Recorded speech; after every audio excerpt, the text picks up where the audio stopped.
Neil Sean here in the heart of London. Lots of people ask me, what else do you do, Neil, during the day? So I thought I'd share this with you, as well as reporting political news from Downing Street and other areas of London, and of course covering royals for other international channels. I am busy with many other things, including sit-down one-to-one interviews with celebrities, as you've seen a few of them previously from past shows and that sort of stuff. And of course, really keeping very busy.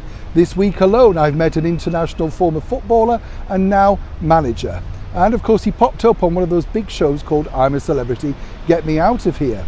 But earlier this week, I sat down with someone who was truly very beautiful, very engaging and a wonderful actress. None other, oh yes, than a real-life aristocrat. Someone that everybody will have simply known of.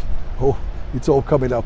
But first, can I also mention this particular gentleman? Lots of people are asking me for memories of John O Coleman. John O Coleman was an Australian broadcaster and host, radio jockey over here in London. Incredibly successful man and really, really nice. Sadly, we lost him last year, but he was a wonderful person to me. I worked with him for many years on the radio show. He taught me a lot. And being an Aussie, he was one of these people, even if we had royalty in the studio and things, he didn't really care what he said, you know. He had that sort of cheekiness about him that everybody loved.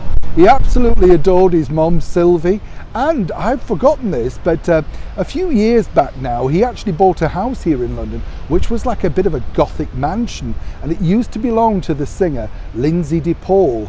But apparently, according to Jono, he felt there may have been ghosts in there as well. Oh yes, I didn't bother going for dinner. Jono himself was, as I say, just a wonderful man, and I just wanted to share that with everybody because, as we know in the world of show business, too quickly people have forgotten, you know, we move on and all that sort of stuff. But as I say, he has his family out in Australia. He was very well loved with the Australian broadcasting channels. I think his final gig, in fact, was with Studio 10, where we often had a laugh where I was doing royal reporting for that show. Sometimes you couldn't keep a straight face with Jono, you know, he was really, really naughty.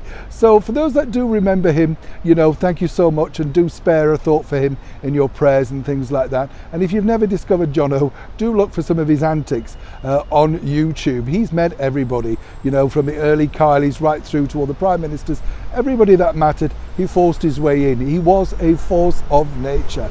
But back as ever to the story of today. I was lucky enough to sit down and spend some time, as I say, with a real life aristocrat. Or possibly not, but we're talking of course about the beautiful Lady Mary from Downton Abbey, played by the very beautiful Michelle Dockery. Michelle popped into the studio for a one-to-one chat, and we sat down and basically just chewed the fat as you do. Now, what can we tell you about the forthcoming Downton Abbey movie? Well, according to her, she's going to be having a few, shall we say, admirers.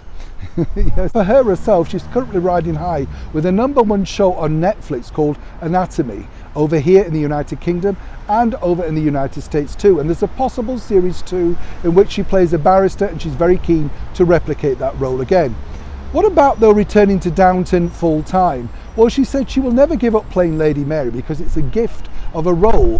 But as ever, it's already down to Julian Fellowes. You know, he's the creator with all those wonderful royal connections. A wonderful man, actually. I've met him on many occasions. Really sweet guy. But it's interesting because, of course, the writers need to be able to give the actors the words. And it's all down to whether this new second movie, Downton Abbey, A New Era, which comes out next month, if that is a huge box office success, then there will be a Christmas movie. And if that's a success, then they'll get the money to make more movies. Now, Michelle herself is also branching out into the world of singing and teamed up with her co-star from Downton Abbey to release an EP next May also. Next month, should I say. I did ask Michelle, though, if she had the opportunity and could go back in time, would she like to have lived as the character does in Downton Abbey? And she said yes, she loved every aspect of it. The fact that, you know, the servants were really friendly, the family were loving and welcoming, and of course the wonderful Dame Maggie Smith. But the one thing that she thought she may miss would be Wi-Fi. You couldn't really make that up, could you? Check out all of her latest efforts, as I say, across all social media, and look out for some wonderful interviews coming up really soon. Neil Sean in the very heart of London.